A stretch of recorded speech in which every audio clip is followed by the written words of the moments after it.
DJ K. Wilder, die kennen we nog van zijn XY, te keer mij Acoustic. Dat wie de openingsact op het Tap to Ljouwert. Daarmee is die direct weekendlang in de Clipcar interactieve cliplist. Nou had er dus zijn eigen mix-cd. Hoe is die cd eigenlijk opgebouwd? Het is gewoon wat een DJ doet, je mix zeg maar. Net als ik een optreden heb, stel ik heb een optreden van een uur, je mixt gewoon lekkere nummers aan elkaar vast. Je probeert een bepaalde sfeer op te bouwen, je probeert de mensen mee te krijgen. En in die zin is deze cd ook zo gemaakt. Je kan het een beetje vergelijken met een mix-cd van een Armin, zoals zijn State of Trance collectie, als met een Chesto met zijn In Search of Sunrise collectie. Een eigen mix-cd vol mijn noemers van een oor. Hoe haast dat regelen met rjochten en dat soort dingen? Nou, het scheelt dat je een aantal mensen kent. Zo werkt dat in het wereldje. En uiteindelijk koop je de rechten gewoon op. Dus voor al die jongens is het natuurlijk ook gewoon brood op de plank. Nou, ik draai natuurlijk al inmiddels alweer een aantal jaar. En op een gegeven moment denk ik van, nou, je wil ook een product op de markt gaan brengen. Zodat je ook eens de mensen wat kan geven, zeg maar. En zo kwam eigenlijk het idee, mede doordat ik ook op Ameland draai op de Sunset. Daar is gewoon een heel lekker zomers sfeertje. Toen kwam ik gewoon op het idee van, nou, daar moeten we wat mee doen. Het sfeertje is perfect, muziek is lekker, dus daar kunnen we een mooie cd voor maken. De gedachte achter de cd is dat je eerst een beetje het strandgevoel krijgt. En vervolgens dat bouwt zich steeds wat meer op. En uiteindelijk beland je meer in de club terecht. Gewoon echt een beetje een weergave van hoe wij de feesten op Ameland doen in de zomer. We beginnen lekker op het strand, zomers weertje. En uiteindelijk merk je het ook aan de muziek. De muziek wordt wat steviger en ook wat meer dance. Arune Simmers die DJ K. Wilder van een graatvol Zeiland bij de Dance Tour Ljouwert.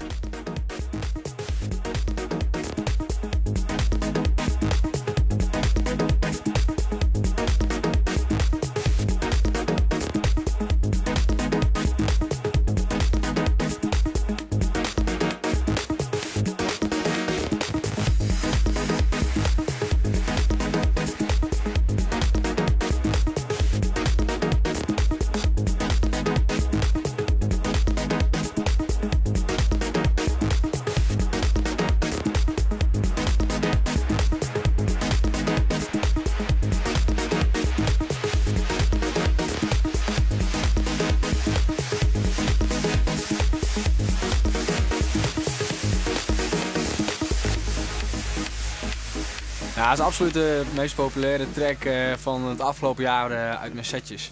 Dus onder andere ook in Leeuwarden gedraaid op de Dance Tour. Dat is DBN featuring Medita Asteroids. Was echt een erg onbekende track. Eigenlijk heeft hij totaal niet de credits gekregen voor die hij had moeten hebben.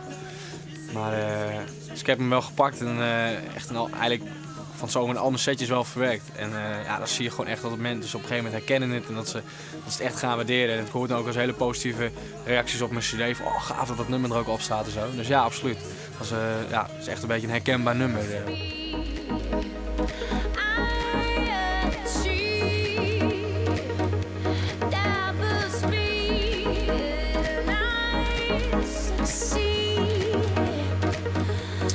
Daarnaast staat onze eigen Joper ook op, de Leeuwarden.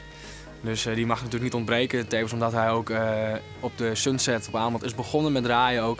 Dus hij heeft het daar ook opgebouwd. En het is een stokje wat ik uiteindelijk van hem heb overgenomen. Ook mede omdat hij al zo succesvol was dat hij veel in het buitenland zit. DJ K. Wilder draait ook in Dozo in Ljouwert. Hij zegt van doel gruttere DJ namen naar Ljouwert te loeken.